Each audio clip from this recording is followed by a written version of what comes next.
अच्छा भाई, अस्सलाम वालेकुम। भाई एक फ़र्ज़ करें, एक फैक्ट्री अपना लोड ख़त्म करना चाह रही है, 1 मेगावाट का उसका लोड है। तो वो क्या कर सकती है? क्या जो हम नेट मीटरिंग के बारे में बात कर रहे हैं बार बार, कि पाकिस्तान में नेट मीटरिंग नहीं है, तो पाकिस्तान में नेट मीटरिंग किस तरह नहीं है, और इस कॉन्सेप्ट को समझाने के लिए आप क्या टूल इस्तेमाल कर सकते हैं कि भाई पाकिस्तान में नेट मीटरिंग नहीं है और आपने सोलर सिस्टम लगवाना है और आपने अपना बिल कम करना है। तो क्या तरीक़ेकार है आपके पास? क्योंकि लोगों के जहन में तो यही आता है, बिल ख़त्म करना है, चलो सिस्टम लगवा लेते हैं सोलर का और ग्रिड में बेचना शुरू करते हैं, नेट मीटरिंग करेंगे और उसके थ्रू अपना बिल ख़त्म सही करेंगे। है। तो क्या तरीक़ेकार है? क्या सेल्फ़ कंजम्पशन भी कोई कॉन्सेप्ट है और सेल्फ़ कंजम्पशन में ज़्यादा बचत है, या फिर वही नेट मीटरिंग वाली बातें हैं कि नेट मीटरिंग ही होगी तो बचत होगी और उसके अलावा कोई बचत नहीं होगी? नहीं, देखें, ऐसी बात तो नहीं है। हम प्रैक्टिकली एक एग्जांपल के साथ आपको समझाने की कोशिश करते हैं। एक फैक्ट्री है, उसका लोड तकरीबन जो है वो, अगर डेली का लोड देखें तो तकरीबन 3 से 3.4 3.5 मेगावाट के करीब करीब आता है। अब जब हम इसको डिवाइड करते हैं कि हम सोलर पैनल्स लगाएंगे या रिन्यूएबल एनर्जी में सोलर पैनल स्पेशली लगाएंगे, तो वो हमारे पास 8 घंटे का बैकअप होता है, तो जो कि हमारा 33% बनता है। आपके स्क्रीन पे भी दिख रहा होगा। 33% का मतलब ये है कि अगर अभी की प्रोडक्शन देखें, अभी इस फैक्ट्री का लोड है 188 किलोवाट, और रफली हमारे पास 101 किलोवाट पीवी से आ रहा है। पीवी का मतलब सोलर पैनल से आ रहा है, और 88 जो है वो मर्ज करके दे रहा है के इलेक्ट्रिक से। अभी 2:15 बजे। बहुत कोई क्लियर स्काइज नहीं है, पिछले 1-2 दिनों से थोड़े से बादल हैं। ये जो डिफरेंस आ रहा है ये उसी की वजह से आ रहा है। पर ऑन दी अदर हैंड अगर आप देखें तो सुबह से हमने 838 किलोवाट, मतलब 838 यूनिट हम बना चुके हैं। 3 से 3.2 मेगावाट, मतलब 3,000 का हमारा यूनिट का हमें चाहिए थे। 850 यूनिट हम अभी तक बना चुके हैं। अभी 2 बजे हैं, सुबह 7 बजे तक रफली ये स्टार्ट हुआ था। अभी हमारे पास तकरीबन 4 से 5 घंटे मौजूद हैं। इसका मतलब ये है कि हम तकरीबन 1.3 1300 से 1400 यूनिट रोज़ के हम बना लेते हैं। मैं आपको कल की फिगर्स भी दिखाता हूँ, जिसमें हमें दिख जाएगा कि हम तकरीबन 1300 से 1400 की यूनिट रोज़ बना लेते हैं।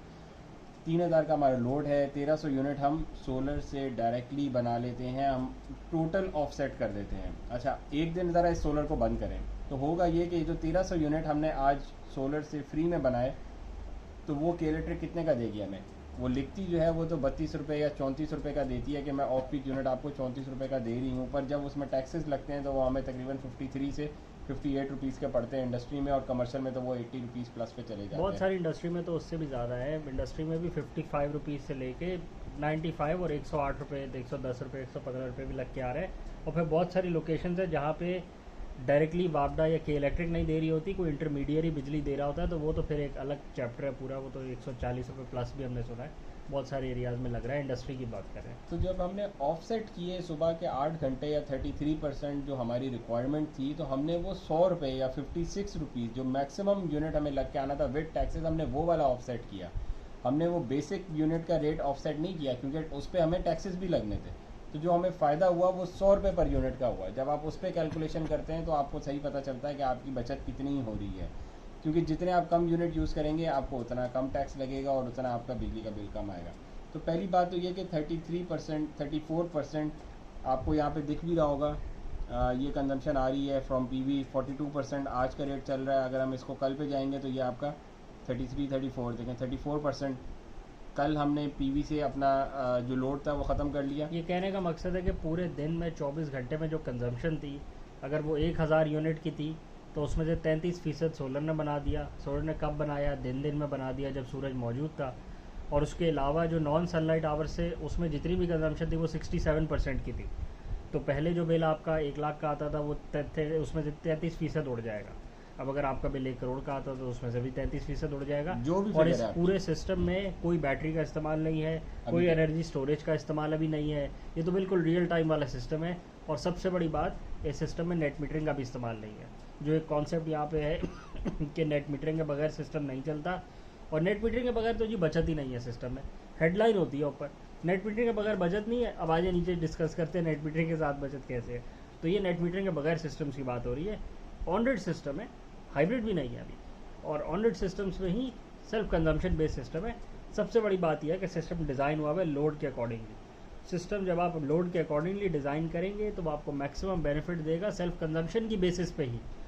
और अगर आप सिस्टम बिल्कुल ही बेकार से डिज़ाइन कर देंगे या डिज़ाइन ही नहीं करेंगे और आप बोलेंगे कि बस मैंने एक सिस्टम लगा देना है और उसको मैंने ग्रिड से जोड़ देना है और नेट मीटरिंग करेंगे, टन नेट मीटरिंग करेंगे और इतनी करेंगे कि बिल ज़ीरो हो जाएगा, तो वो एक अनडिज़ाइन सोलर सिस्टम है और जिसके बेनिफिट्स जो है वो उतने आएंगे ही नहीं।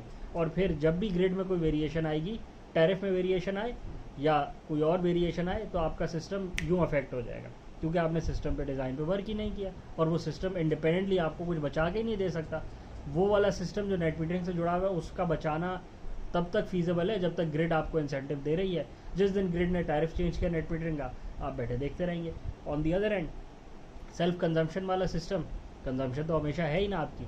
आपका जो लोड चल रहा है रूफटॉप के अंदर अभी भी करंटली दिख रहा है 183 किलोवाट का तो लोड अभी भी चल रहा है और अभी क्लाउडी वेदर है बाहर और 142 किलोवाट सोलर से बन रहा है। किधर जा रहा है ये सारा का सारा सेल्फ कंज्यूम हो रहा है। और ये वही वाली बात है, आप अभी यूनिट 53-54 रुपीज़ वाला बचा रहे हैं, आप टैक्सेस समेत वाला यूनिट बचा रहे हैं क्योंकि आप अपना खुद बना रहे हैं और ख़ुद ही यूज़ कर रहे हैं, आप ग्रिड से ख़रीद ही नहीं रहे। ऑन ग्रिड सिस्टम जिसमें आप नेट मीटरिंग करते हैं उसमें आप बोलते हैं चलो ख़रीदता अभी ख़रीद लेता हूँ, अभी बेच देता हूँ एक्स्ट्रा और फिर रात में ख़रीद लूँगा। तो जब भी आप ट्रांजैक्शन करते हैं, अभी बेचते हैं फिर रात में ख़रीदते हैं, तो उस पर सेल टैक्स लगता है और उस पर बाकी टैक्सेस भी लगते हैं, तो उसमें फिर आपको नुकसान होता है, कंपैरेटिवली आपको नुकसान होता है। तो अगेन सिस्टम को पहले तो ऐसे डिज़ाइन करें कि सेल्फ कंजम्पशन को तो सेटिस्फाई करवाएं। उससे तो अच्छा कोई सिनेरियो ही नहीं है कि जिसमें आप कंजम्पशन को ज़्यादा से ज़्यादा सेटिस्फाई करवा सकें। अब दूसरी बात इसमें ये कि अगर आपने इसको गलत तरह से एनालाइज करना है तो आप बोलेंगे बिल तो मेरा ज़ीरो ही नहीं हुआ ना, मुझे क्या फ़ायदा हुआ। आप कह सकते हैं देखो जी बिल तो मेरा 187 किलोवाट का लोड चल रहा है, सोलर तो मुझे सिर्फ 110 बना के दे रहा है, तो इसका तो कोई फ़ायदा ही नहीं है, आप कह सकते हैं ना। तो फिर आपकी इस थिंकिंग को सलूट मार सकते हैं हम सिर्फ कि आपको 110 यूनिट की हर घंटे की बचत ही नहीं दिख रही, आपको ये बात फील ही नहीं हो रही कि 100% में से 33% का बिल उड़ गया है, 33% का बिल ख़त्म हो गया है, आपको बिल पे नहीं करना। आप 33% के मुताबिक इसकी ROI निकालें, 15 से 16 महीने की ROI निकलती है। वो सारे लोग जो कहते हैं कि जी मेरा 3 साल में सिस्टम ROI निकाल रहा है, उसकी वजह है आपका 3 साल में जो सिस्टम ROI निकाल रहा है वो सिस्टम सही से डिज़ाइन नहीं है। जिसने सिस्टम आपको डिज़ाइन करके दिया है या आपने खुद किया है या आपने जहाँ से भी लगवाया है या खुद लगाया है, आपने सिस्टम को सही से डिज़ाइन नहीं किया। आप सिस्टम को सही से डिज़ाइन करते तो आपकी ROI 14-15 महीने में आ रही होती आज के टाइम के मुताबिक। आने वाले दिनों में यही सिस्टम जो लगा हुआ है पहले रेट्स के मुताबिक, जब इलेक्ट्रिसिटी का टैरिफ बढ़ जाएगा तो इसका ROI 11-12 महीने में आ जाएगा। वक्त के साथ ROI गिरता जा रहा है क्योंकि जो इंस्टॉलेशन कॉस्ट है वो फिक्स्ड है, बट जो आपका एनर्जी की कॉस्ट है जो आप हर महीने रिकरिंग कॉस्ट इनकर करते हैं वो बढ़ती जाती है। हाँ, अगर आप सिस्टम एक्स्ट्रा लगवा लेंगे या गलत लगवा लेंगे या जो आपकी रिक्वायरमेंट नहीं है वो लगवा लेंगे या सिस्टम की प्रोडक्शन ऑप्टिमाइज नहीं होगी या सिस्टम का जो रेवेन्यू है वो ऑप्टिमाइज नहीं होगा, तो फिर 3 साल क्या आप बोल सकते हैं मेरा सिस्टम 10 साल की ROI देता है। आप बोल सकते हैं जितना आपने लो बेंचमार्क पे चलना है आप चल सकते हैं, उसमें कोई लोअर थ्रेशोल्ड नहीं है, बॉटमलेस पिट है। अगर जितना कोई सिस्टम आप लगा रहे हैं तो उसको स्मार्टली यूज़ करेंगे तो उसको मैक्सिमम बेनिफिट उठाएंगे ना, वरना तो एक बस वही चल वाली बात कि उसने लगाया तो मैंने भी लगा लिया, ना उसको पता कि क्या लगा ना मुझे पता क्या लगा, और बस दोनों एक दूसरे की शक्ल देख रहे हैं और आखिर में साल बाद कह देंगे तो सिस्टम ही बेकार है, करते ही कुछ नहीं है। तो ऐसों की तो अभी हम डिस्कशन नहीं कर रहे। अच्छा, पॉइंट ये था कि अगर हम अभी 33% 34% का बिजली हम वेव कर चुके हैं सिर्फ सोलर पैनल से, तो अभी फवाद अभी जो स्कोप रह गया वो 66% का रह गया। इसका भी मेथड है, इसकी भी तो हमने इसका भी पूरा तरीक़ेकार मौजूद है। अभी तो गेम ख़त्म नहीं हुआ ना, अभी तो हम आधे पे भी नहीं पहुँचे ना। तो हमें तो बेसिकली देखें ना, जब आप बिल देखते हैं तो 60% बिल होता है और 40% आपका टैक्सेस होते हैं, जो कि बनते ही नहीं है। आप किस खुशी में आप 40% के टैक्सेस आप ले रहे हैं बिजली के बिलों में, जिसकी वजह से आपके प्रोडक्ट्स जो हैं वो सारे आउट होते जा रहे हैं मार्केट से। तो खैर पॉइंट ये था कि जब 33% हमने ख़त्म कर लिया है और हमारी ROI भी आ जाए विदिन 1 से 1.5 साल में, तो अब हम बकाया 66% को कैसे ख़त्म कर सकते हैं, क्या ऑप्शन हैं। हम और ज़्यादा सोलर पैनल लगाएं और फिर ग्रिड के अंदर बेचना शुरू कर दें और बोलें कि वही एक रास्ता है हमारे पास ख़त्म होने का, या कोई और भी रास्ते हैं जिससे हम ख़त्म कर सकते हैं। स्पेशली इंडस्ट्री की बात हो रही है जहाँ पे यूनिट का रेट भी 100 रुपये लग के आ रहा है और फैक्ट्रियाँ भी बंद हो रही हैं और वाइबिलिटी भी आउट हो रही है मैन्युफैक्चरिंग प्लांट। देखिए सबसे बड़ा जो आपका ऑन है, मेरा ऑन नहीं था। अच्छा, सबसे बड़ा जो इशू है वो ये है कि जो फैक्ट्री के लोड्स है ना, सबसे आपने जो पहली कंसिडरेशन होती है सोलर सिस्टम में या किसी भी एनर्जी के सिस्टम में वो ये होती है कि वो सिस्टम इंडिपेंडेंट कितना है या वो आपको इंडिपेंडेंस की तरफ ले जा सकता है कि नहीं ले जा सकता है। क्योंकि ये भी हो सकता है कि आप डे 1 से ही उसको इंडिपेंडेंट रखें और ये भी हो सकता है कि आप उसको step by step gradually independence की तरफ लेके जाएं कि आप उसको ग्रिड से अलग करते जाएं। तो नेट मीटरिंग करके बिल ज़ीरो करना कोई मसला ही नहीं है, लेकिन उस सिस्टम की जो ROI है वो ऑफकोर्स जहाँ 15 महीने में ये सेल्फ कंजम्पशन वाला सिस्टम ले आएगा, प्योरली नेट मीटरिंग वाला सिस्टम 3 से 3.5 साल में आपका ROI लेकर आएगा। But on the other hand अगर आप इंडिपेंडेंस की तरफ जाएंगे तो फिर आपकी ROI भी जल्दी आ जाएगी। अब 33% बिल आप उड़ा चुके हैं, 67% आपका बिल बचा है। 67% बिल कम करने का भी पूरा तरीका मौजूद है, टेक्नोलॉजी भी मौजूद है और डिप्लॉयबिलिटी भी मौजूद है।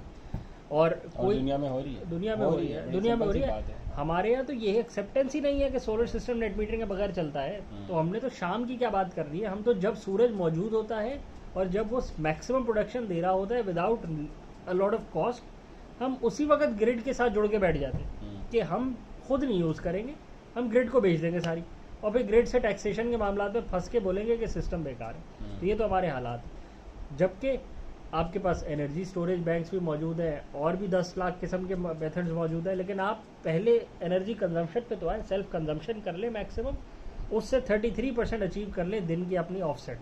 33% जब आप दिन का अपना बिल कम कर लेते हैं ना, उसके बाद आप 67% पे आ सकते हैं। अभी डिस्कशन करने का कोई खास फ़ायदा नहीं है क्योंकि लोग अभी भी नेट मीटरिंग बेस्ड सिस्टम पर ही चल रहे हैं, ठीक है, और समझते हैं कि यही बेस्ट सोल्यूशन है। तो अगर आप नेट मीटरिंग बेस्ड सिस्टम पे चलना चाहते हैं आप चल सकते हैं, बट अगेन वो वाइबल नहीं है इन द लॉन्ग रन, और उसके रेपरकशन सबके सामने ही है। ROI भी उस तरह नहीं आती, बेनिफिट्स भी उस तरह नहीं आते, और जो टैरिफ रिविजन होती है उससे भी सबको परेशानी शुरू हो जाती है क्योंकि ऑफकोर्स जुड़े हुए हैं उसके साथ। अगर इंडिपेंडेंट होते तो ये बातें फील ही नहीं होती, और फिर आप अपने सिस्टम पे वर्क कर रहे होते, अपने प्रोडक्शन पे वर्क कर रहे होते और अपने कामों पे फोकस कर रहे होते। बट अगेन सिस्टम भी अपना इंडिपेंडेंट लगवाया हुआ है, बट जुड़े हुए फिर ग्रिड के साथ है, तो फ़ायदा तो कोई खास हुआ नहीं। अच्छा, ये सिस्टम रफली अभी तक 19.52 मेगावाट विच इज़ रफली 19,500 यूनिट बना चुका है। इसको तकरीबन 16 से 17 दिन हुए हैं सिस्टम को लगे हुए, 15-16 दिन हुए हैं टू बी एग्जैक्ट। और देखिए विच इज़ वेरी गुड। आपने एटलीस्ट 19,500 यूनिट बचाए हैं ना, और किया तो कुछ नहीं ना। देखिए आप बेशक अगर एक भी यूनिट बनाए ना, आप 1 यूनिट बनाएं या आप 1 लाख यूनिट बनाएं, ये तो 19,500 यूनिट है। फिर आप कहीं जितने भी यूनिट बनाएं, सोलर सिस्टम में आप कुछ करते नहीं हैं। आप जब हाइडल लगाते हैं या आप कुछ और लगाते हैं तो उसमें आपको काफ़ी काम करने पड़ते हैं। बाकी दूसरा बहुत से लोग बोलते हैं हाइडल, असल में कंपैरिजन कोई नहीं है सोलर का बाकी सिस्टम के साथ, कोई कंपैरिजन नहीं है। बाकी उन सिस्टम्स की अपनी लिमिटेशंस हैं। उनके जेनसेट्स को उनको स्टार्ट करने के लिए आपको ब्लैक स्टार्ट के लिए आपको जेनसेट्स चाहिए, वो ऐसे स्टार्ट नहीं हो जाते, फिर वो ऑफ हो जाए तो फिर उनको ऑन करना मुश्किल है फिर, क्योंकि इन सब में मूविंग पार्ट्स हैं। वो बेशक विंड ही हो और आप विंड कॉरिडोर में उसको बेशक जाके लगाएं और ऑप्टिमम प्रोडक्शन पे वो चल रहा हो, बट अगेन उसकी रिपेयर एंड मेंटेनेंस है क्योंकि उसमें मूविंग पार्ट्स है, उसमें टर्बाइन लगी हुई है। तो अगेन कोई कंपैरिजन नहीं है एक सोलर प्लांट का किसी भी और रिन्यूएबल बेस्ड प्लांट के साथ अभी तक। और अगेन इससे अच्छी टेक्नोलॉजी जब आएगी तो आप उसको अडॉप्ट करिएगा। जब रिन्यूएबल्स इस सोलर में जब कोई मेंटेनेंस नहीं है तो बेशक 1 दिन गुजरे या 1 साल गुजरे या 10 साल गुजरे, आपको कोई मेजर मेंटेनेंस करने की ज़रूरत ही नहीं है, आपको कोई पार्ट्स रिप्लेस करने की ज़रूरत नहीं है। अगर आपने आपको पहली दफ़ा सिस्टम सही से बिल्कुल डिज़ाइन करवा लिया और लगवा लिया, आपको बेरिंग्स अगर आपने रिप्लेस नहीं पहले करने, ही कहानियाँ डाल ली तो फिर आप इन चक्रों में रहेंगे, आप उससे ज़्यादा चक्रों में रहेंगे क्योंकि वो कभी सिस्टम ऑप्टिमम प्रोडक्शन देगा ही नहीं। आप पार्ट्स भी रिप्लेस कराते रह जाएंगे और प्रोडक्शन भी नहीं ले पाएंगे। तो पार्ट्स रिप्लेस नहीं करने, मेंटेनेंस करनी नहीं है, चीज़ों को रीवैम्प करना नहीं है, सिर्फ एक काम करना है और वो है उसकी सफाई करना। तो वो तो बाकी सब चीज़ों में भी होता है, आपको बाकी सब चीज़ों की तो इससे कहीं ज़्यादा मेंटेनेंस करनी पड़ती है। तो आपने 1 यूनिट बनाई या आप 1 लाख यूनिट बनाए, करना कराना आपने कुछ नहीं है, आपने बस सफाई के लिए कोई बंदा मुख्तस करना है या कोई आप सिस्टम लगवा लेंगे जिसके थ्रू ऑटोमेटिक सफाई हो जाए और बस, इससे ज़्यादा कोई काम नहीं है। सिस्टम की लाइफ 25 ईयर्स प्लस है, खुद ही बनाता रहेगा, खुद ही आपको देता रहेगा। आपके 2 काम है करने के, सॉरी, एक काम ये कि सोलर पैनल साफ़ रखना और दूसरा ये कि नीचे लोड चला के रखना। जो आपका लोड है आपने वो चला के रखना है, ये नहीं आप अपना काम करके रखें कि जिसको रिक्वायरमेंट है वो रिक्वायरमेंट क्रिएट करके रखें और प्रेफरेबली उस रिक्वायरमेंट को बढ़ाते जाएं ताकि आपको दिखे कि अब सोलर लगवाने का इंसेंटिव मुझे बढ़ता जा रहा है। और इससे ज़्यादा कोई काम नहीं है आपका। ये काम आपका नहीं है कि रोज़ सुबह उठ के ये नज़र रखना कि नेपरा ने आज हेयरिंग करी है, नेट मीटरिंग के रेट 19 रुपये हो रहे हैं या 8 रुपये हो रहे हैं, ये आपका काम नहीं है। नेपरा के रेट्स देखने हैं तो नेपरा ने तो वो तो पागल कर देगी आपको, आप वो रेट ही देखते रह जाएंगे और आप काम नहीं कर पाएंगे, कभी कोई रेट और कभी कोई रेट। आपका काम है अपना लोड चला के रखें, लोड बढ़ा के रखें और ऊपर सोलर पैनल्स की सफाई करा के रखें, बस ये 2 काम है आपके। ये 2 काम करते हैं आपके एनर्जी के मसले 33% तो कुछ ना किए बगैर हल हो जाएंगे। और जब आप वो 33% अचीव कर लें उसके बाद फिर 67% पे भी डिस्कशन कर लें कि वो कैसे ख़त्म कर रहे हैं, क्योंकि वो भी ख़त्म हो सकते हैं। करना उसमें भी कुछ नहीं होगा, लेकिन स्टेप बाय स्टेप है। पहले 33 कर लें, उसके बाद 67 पे आ जाइएगा, फिर वो भी हो जाएंगे। जब 100% इंडिपेंडेंस अचीव हो जाएगा तो बस फिर काम पे और फोकस करिएगा ताकि एनर्जी की डिमांड और क्रिएट हो जाए। तो यही तरीका है। कुछ और ऐड करेंगे, वीडियो को रैप अप करें। चैनल को लाइक करें, सब्सक्राइब करें, ज़्यादा शेयर करें। कमेंट्स में बताएं आपका सिस्टम आपको ROI दे रहा है या नहीं दे रहा, क्यों नहीं दे रहा, और अगर दे रहा है तो बहुत अच्छी बात है। और बताएं क्या सिस्टम है, क्या उसके पैरामीटर्स हैं, ताकि बाकी लोगों को भी फ़ायदा हो सके। आज के लिए इतना।